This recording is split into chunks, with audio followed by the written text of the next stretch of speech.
അള്ളാഹുവിന്റെ വിശേഷണങ്ങളിൽ ഏറ്റവും അള്ളാഹുവിന് ഇഷ്ടപ്പെട്ട വിശേഷണം എന്തെന്നറിയോ? റഹ്മാൻ എന്നതാണ്.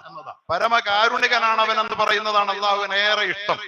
അതുകൊണ്ടാണ് 114 സൂറകൾക്ക് ആമുഖമായി ബിസ്മില്ലാഹിർ റഹ്മാനിർ റഹീം തന്നെയാണ്. അൽ ഫത്താഹുൽ ഖുദ്ദൂസ് എന്ന് പറഞ്ഞ പോരാ, റഹ്മാനുർ റഹീം എന്ന് തന്നെ അറിയപ്പെടുന്നതാണ് അള്ളാഹുവിന് ഏറെ ഇഷ്ടം. അള്ളാഹുവിന്റെ കരുണയാണ് ഈ ലോകത്ത് ഏറ്റവും അധികമായ അളവിൽ പ്രകാശിക്കുന്നത് എന്ന് അള്ളാഹു അതിലൂടെ പറയുകയാണ്. അള്ളാഹുവിന് ഏറ്റവും ഇഷ്ടപ്പെട്ട വിശേഷണം റഹ്മാൻ. രണ്ടാമത് പറഞ്ഞത് അള്ളാഹുവിന്റെ സൃഷ്ടികളിൽ ഏറ്റവും വിശിഷ്ടനായ സൃഷ്ടി ഇൻസാൻ അല്ല. അതിനു മുമ്പ് രണ്ടാമത് അള്ളാഹു പറയുന്നത് അൽ ഖുർആൻ. അള്ളാഹുവിന്റെ ഈ ലോകത്തെ അനുഗ്രഹങ്ങളിലേക്കും വെച്ച ഏറ്റവും വലിയ അനുഗ്രഹം ഖുർആൻ.